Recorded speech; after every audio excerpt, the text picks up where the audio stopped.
देखिए ये जो कैंप लगा, सबसे इम्पोर्टेंट चीज़ की ये थी कि जो पाकिस्तान की टीम ऑस्ट्रेलिया गई हुई है, उसके बाद वहीं से इन लड़कों ने ट्रैवल करना था न्यूजीलैंड के लिए T20 के लिए। तो जो लड़के यहाँ पे अनाउंस रिमेनिंग जो लड़के थे T20 फॉर्मेट के जो लड़के यहाँ पिक हुए थे, उनकी ट्रेनिंग, उनका कैंप जो लगाना था, उसके सिलसिले में यहाँ पे कैंप लगा। 5 रोज़ा 5-6 दिन का ये कैंप है और आज आखिरी दिन है इस कैंप का। और कोशिश हमारी यही थी कि हम इनको ज़्यादा से ज़्यादा प्रैक्टिस करा सकें, जो कि मॉडर्न डे क्रिकेट जिस तरीके से खेली जाती है, जिस तरह स्ट्राइक रेट दुनिया की जो टीमें, बाकी टीमें जिस तरीके से खेलती हैं, अटैकिंग क्रिकेट खेलती हैं, डोमिनेट करती हैं जब खेल रही होती हैं बॉलर्स को, या अगर वो फील्डिंग कर रही हैं तो फील्डिंग अच्छी करती है, तो वो उस हवाले से उस तरह की ड्रिल्स कराई गई। 2 मैच कराए गए सिनेरियो, उसमें लड़कों को यही गाइडेंस या यही बताया गया कि आपने उस स्ट्राइक रेट से खेलना है। अगर किसी ने 50 करनी है, कोई इतना सर्टेन नंबर ऑफ बॉल्स पे आपने वो 50 करनी है, उसके बाद अगर आपने अब उस मोमेंटम को कैरी ऑन करना है, तो हम चाहते हैं कि हमारे प्लेयरों में ये चीज़ जो है अभी से ये चीज़ आए। ऑब्वियसली 3-4 दिनों में ये चीज़ें आप ज़्यादा टेक्निकल काम नहीं कर सकते, मगर हाँ एक चीज़ आप कर सकते हैं कि उनको मेंटली जो है आपको उतना इक्विप्ड कर सकते हैं कि ताकि वो जब बड़े मैचेस में, प्रेशर के मैचेस में जाएँ तो वहाँ जाके ये लोग परफॉर्म कर सकें। जी मुर्तज़ा भाई। यासिर भाई, हम देख रहे हैं क्योंकि पाकिस्तान का T20 में जिस तरह का फॉर्मेट बना हुआ था, बाबर और रिजवान ऊपर से बारी लेते थे, वो सर्कल में बहुत ज़्यादा रन्स नहीं करते थे जिस तरह दूसरी टीमें कर रही थी। आपने खुद ही कहा कि स्ट्राइक रेट इम्प्रूव करना या ज़्यादा करने के हवाले से, तो क्या नए प्लेयर्स को इस सीरीज़ में चांस दिया जाएगा? बाबर रिजवान से कोई बात की है कि वो स्ट्राइक रेट को इम्प्रूव करें या एक की पोजीशन चेंज की जाएगी? देखिए, बाबर और रिजवान से बात करने का जहाँ तक ताल्लुक़ है, मेरी तो उनसे मुलाकात या टीम मैनेजमेंट से मेरी मुलाकात नहीं हुई। मैं यहीं पे कैंप को आके मैंने ज्वाइन किया है। ऑब्वियसली ये कंसर्निंग चीज़ है, और उसके साथ साथ ये है कि जितने नए लड़के अब आ रहे हैं, अब देखें वर्ल्ड कप इतना दूर नहीं है, जून जुलाई में जब वर्ल्ड कप होना है, और जो अब जितनी भी क्रिकेट पाकिस्तान की हो रही है वो T20 फॉर्मेट में, तो ऑप्शन हमारे पास ये है कि अब जितने भी मैचेज़ हैं, इसके बाद अगर जो भी कोई सीरीज़ होगी तो उसमें कोशिश ये होगी नए ऑप्शन देखे जाएँ कि अगर कोई खुदा न खासा आपने पास में देखोगे कि जब आपका एक प्लेयर इंजर्ड होता है या लड़के परफॉर्म मिडल में या ओपन में नहीं करते या फास्ट बॉलर इंजर्ड होते हैं, तो टीम स्ट्रगल करती है हमारी। तो उन ऑप्शन को देखते हुए हमने नए लड़के यहाँ पे भी, और उससे अच्छी चीज़ मैंने ये देखी है कि जो डोमेस्टिक के परफॉर्मर, डोमेस्टिक जो कराची में टूर्नामेंट हुआ, उसके परफॉर्मर्स को यहाँ बुलाया गया, उनको दिखाया गया और एक्सपोजर दिया गया। हमारे पास यहाँ इफ्तिखार, फ़खर जमान और अहमद शहजाद जैसे सीनियर प्लेयर मौजूद थे, जिनके साथ उन लड़कों ने I'm sure सीखा होगा। जी उस्मान भाई। यासिर भाई, ये बताएं कि अभी हमने देखा है कि कैंप के अंदर ख़ास तौर पर जो पावर हिटिंग थी उस पर काफ़ी जोर दिया जा रहा था, लेकिन आज़म खान को गेंद भी लग गया इस दौरान में, तो वो किस तरह फिट हैं? अभी कोई ज़्यादा सीरियस इंजरी तो उनको नहीं हुई? और दूसरा, किस तरीक़ेकार से आप इस दफ़ा कोचिंग करें, क्या डिफरेंस लेकर आ रहे हैं? देखिए, आज़म का बिल्कुल अभी थोड़ा सा बॉल उनको लगा, और बिल्कुल ठीक है, वो दोबारा मेरे ख्याल से भी बैटिंग आगे करेंगे। इतना कोई सीरियस उनकी इंजरी नहीं है, ये ups and down injuries Nicholls आते रहते हैं, मगर कोई इतना कोई सीरियस इशू नहीं है। और दूसरा ये है कि मैंने जिस तरह आपसे पहले बात की कि देखें शॉर्ट पीरियड कैंप जो था, इसमें आप ज़्यादा टेक्निकल, और T20 क्रिकेट जो है वो यही है कि आपने अपने लड़कों को इतना कॉन्फिडेंस, लोग बातें करते हैं कि लड़कों में कॉन्फिडेंस नहीं है। देखिए, जब तक कोचिंग स्टाफ अपने लड़कों को खुद कॉन्फिडेंस नहीं देगा तो उनमें कॉन्फिडेंस नहीं आएगा। हमारी अप्रोच इंशाल्लाह ये होगी, जितने भी कोचिंग स्टाफ होंगे, लड़कों को हम कॉन्फिडेंस दें, उनको उनका जो फ्लेयर है, जो उनका नेचुरल टैलेंट, हम उनको यही कहेंगे कि आप जिस तरीके से आप डोमेस्टिक में खेलते हैं, उसी तर्ज की क्रिकेट जो है आप अपने पाकिस्तान के लिए खेलें। तो ज़्यादा टेक्निकल T20 में तो नहीं होता।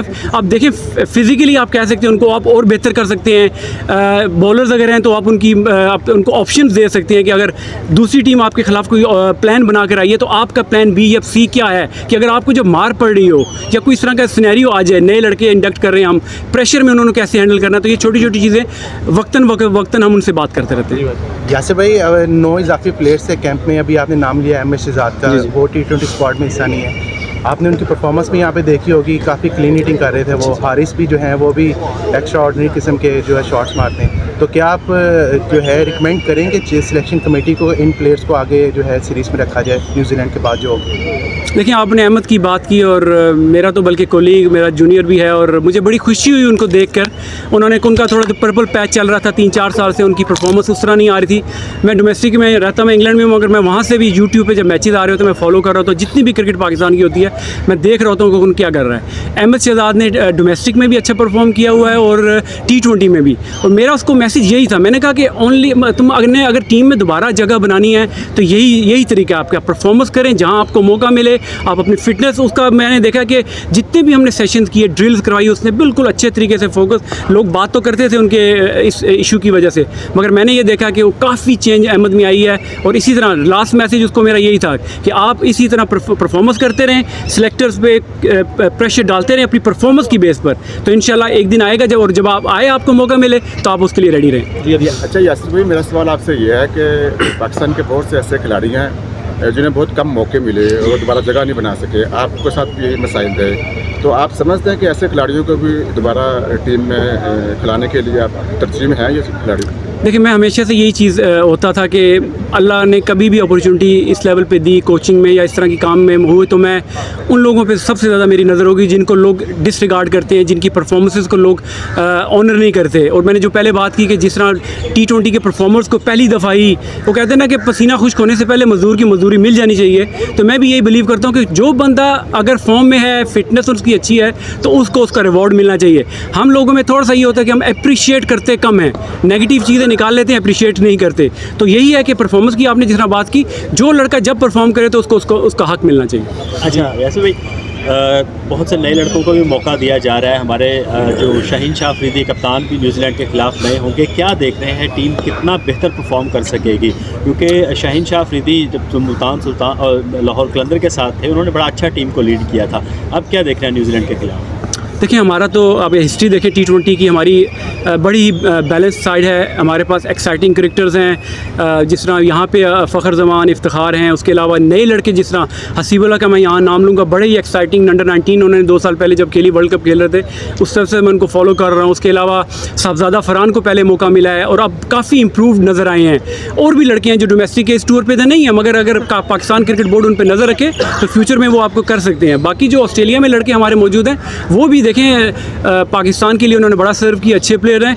इंपॉर्टेंट चीज़ ये होती है कि आपका एक इन्वायरमेंट, एक ऐसा माहौल जो टीम का डेवलप होता है on the time, on the day, तो वही टीम सक्सेसफुल होती है। और आई एम श्योर पाकिस्तान की मैनेजमेंट ये कोशिश कर रही है कि ऑल्दो जिस तरह की परफॉर्मेंस ऑस्ट्रेलिया में हो रही है, मगर न्यूजीलैंड के लिए जो है हमारे पास एक राइट कम्बिनेशन है और आई एम श्योर हम लोग वहाँ पर अच्छी परफॉर्म करेंगे। यासिर, मेरे 2 सवाल हैं आपसे। जी। एक तो ये कि आप बड़े शॉर्ट टर्म पीरियड के लिए आपको अभी असाइनमेंट दी गई है, और जिस तरह का दौरा न्यूजीलैंड है, न्यूजीलैंड अपने होम ग्राउंड पर किसी भी टीम के लिए आसान तो नहीं होती, तो आप किस समझते हैं कि पाकिस्तान वहाँ पर वाइट वॉश या उसको सीरीज़ में कामयाबी हासिल कर सकते हैं? देखिए, शॉर्ट टर्म तो ये हर चीज़ यहाँ पे शॉर्ट टर्म ही चल रही है, छोटी छोटी चीज़ें हो रही हैं, महीने 2 महीने की हो रही है, तो वो तो कोई ऐसा है नहीं। दूसरा ये है कि परफॉर्मेंस की आप बात करें, देखिए आप T20 वर्ल्ड कप ऑस्ट्रेलिया में होता है, उससे पहले न्यूजीलैंड में एक ट्राई सीरीज़ हुई थी, पाकिस्तान ने वो जीती थी। बांग्लादेश, न्यूजीलैंड, पाकिस्तान ऑब्वियसली अच्छा है इस फॉर्मेट में, अच्छे प्लेयर्स हमारे पास हैं और उम्मीद यही है कि हमने जो प्रिपरेशन यहाँ पे भी की, लड़के अप्लाई करेंगे अपने आप को। जो नए लड़कों को अपॉर्चुनिटी मिली है, सैम अयूब बड़े एक्साइटिंग क्रिकेटर है हमारे पास, और भी जो लड़के आएंगे इंशाल्लाह I am sure. Abbas Afridi एक अच्छे प्रॉस्पेक्ट हैं, अच्छे ऑलराउंडर बनने की उनमें सलाहियत है, उनका जो एटीट्यूड है मुझे बड़ा अच्छा लगा।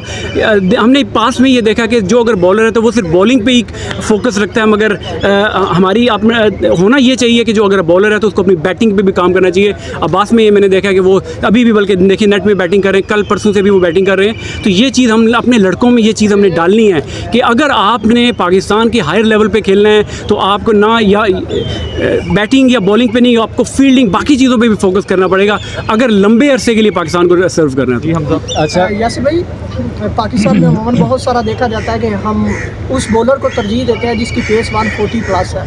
क्या आप भी उन्हीं को तरजीह देंगे या उन बॉलर्स पे भी तरजीह देंगे जो स्विंग करते हैं, इवन कि उतनी पेस नहीं है लेकिन अच्छा काम कर रहे हैं? देखिए, तरजीह तो सिलेक्टर्स देंगे, किसको रखना है वो नहीं रखना, अब तो टीम बन गई है। मगर ये है कि देखिए, ये एक फैक्टर होता है किसी भी प्लेयर फास्ट बॉलर्स के लिए कि पेस एक फैक्टर होता है, मगर उसके साथ बाकी लवाजमात भी होते हैं कि आपने देखा है वो लड़का प्रेशर में कैसी बॉलिंग करता है।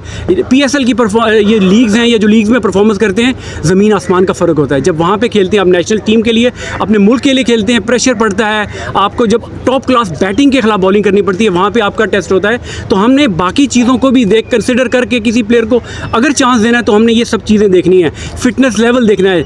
लोग ये कहते हैं कि 3 घंटे की फॉर्मेट होता है, क्रिकेट छोटी होती है, मगर मैं ये समझता हूँ कि जितनी एनर्जी उसमें आपकी ज़ाया होती है वो इतनी 4 डे में, क्योंकि आपको उसको गैप मिल जाता है, आपको रेस्ट मिल जाता है, बड़े बड़े ब्रेक्स आते हैं। मगर T20 आजकल की क्रिकेट ऐसी है कि आपने देखा होगा कि इंजरीज़ भी ज़्यादा इसीलिए होती हैं कि वो एक्सप्लोसिव क्रिकेट है, आपको भाग दौड़ ज़्यादा करनी पड़ती है। तो जब भी किसी प्लेयर को इंडक्ट करने की बात हो, खिलाने की बात हो, मेक श्योर करेंगे वो सारे बॉक्सेस टिक करता हो, ताकि हमें फिर वो हम कहते हैं ना कि हमारे प्लेयर इंजर्ड क्यों होते हैं, तो वो चीज़ें हमें पहले डिसाइड करनी चाहिए। यासर भाई, क्या समझते हैं जिस तरह ऑस्ट्रेलिया में पाकिस्तान टीम 2 टेस्ट मैच हार चुकी है और तीसरे का भी रिजल्ट बाकी है, अगर तीसरा भी हारती है तो इसके भी नतीजे होंगे T20 सीरीज़ पर? देखिए ऑब्वियसली ये होती है, ये माइंड में तो ये चीज़ आती है आपके प्लेयर्स के, मगर बड़ी टीमें, अच्छे प्लेयर, अच्छी मैनेजमेंट्स वही होती हैं कि जो इन बुरी परफॉर्मेंसेस से टीमों को निकालती हैं। बड़ी बड़ी टीमें, इंग्लैंड की टीम का वर्ल्ड कप में कितना बुरा हाल हुआ, मगर वो अब रीग्रुप कर रहे हैं, स्ट्रेटजीज़ बना रहे हैं, प्लानिंग कर रहे हैं। तो हमें भी यही है कि अब अगर वर्ल्ड कप में हमने बुरा परफॉर्म अगर हुई है, और अगर ऑस्ट्रेलिया में भी अल्लाह ना करे तीसरा मैच आ रहे हैं, अभी तो शुरू भी नहीं हुआ, अभी तो कल इंशाल्लाह जब भी शुरू होगा उसकी परफॉर्मेंस पे बाद में बात होगी। मगर बड़ी टीमें, बड़े प्लेयर यही होते हैं कि आपने अपनी जो हिस्ट्री है वो हिस्ट्री हो जाती है, पास्ट हो जाता है, आपने आगे देखना है, प्रेजेंट में रह के अपने आप स्ट्रेटजीज प्लान बनाते हैं, तो फिर आप सक्सेसफुल होते हैं। यासिर भाई, आपने हाई परफॉर्मेंस कोच के तौर पे टीम को ज्वाइन किया है और टीम को परफॉर्मेंस की बिना पर जिस तरह से खिलाड़ियों को तनकीद की जाती है, कप्तान को की जाती है, उसी तरह से कोचेज़ को भी तनकीद का निशाना बनाया जाता है, तो आप पर कितना प्रेशर है, क्योंकि दौरा न्यूजीलैंड मुश्किल है, और आप कितना बर्दाश्त कर सकते हैं तनकीद को? देखो भाई ने पहले ही कहा कि आप इतने छोटे टाइम के लिए हैं कि तनकीद का टाइम ही नहीं मिलेगा। Last question. नहीं, मैं जवाब देता नहीं, ऐसी कोई बात नहीं है।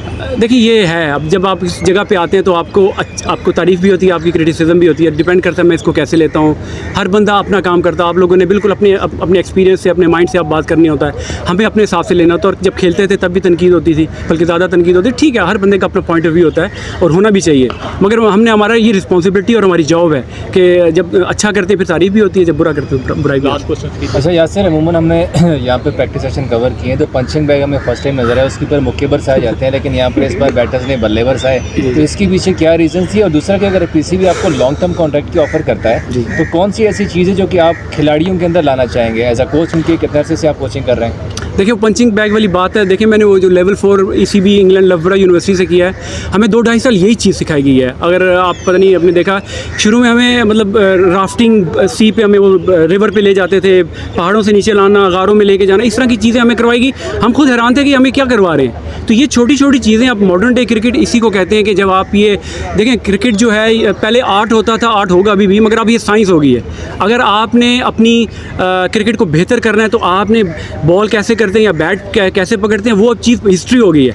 अब अगर आपने लड़कों को बेहतर करना है, दुनिया का मुकाबला करना है, तो ये छोटी छोटी चीज़ें, ये छोटी छोटी ड्रिल्स आपको अपने प्लेयर्स को देनी पड़ेंगी। उनको अभी यहाँ पे अगर हम हार्ड ट्रेनिंग करेंगे ना, तो ये मुश्किल प्रेशर में जाके अच्छा परफॉर्म करेंगे। यहाँ पे अगर हम ईजी लड़कों को, मैंने एक दफ़ा मैं थोड़ा सा सख्त भी होता, लड़कों से हार्श भी होता, मैंने फिर उससे माजरत भी की थी। मैंने कहा मैं अगर मेरा बच्चा या मेरा छोटा भाई भी अगर कोई गलती करेगा तो मैं पिन पॉइंट करूँगा, अगर वो नाराज़ भी होगा, मगर तुम लोगों का कैरियर आगे बहुत ज़्यादा कैरियर है।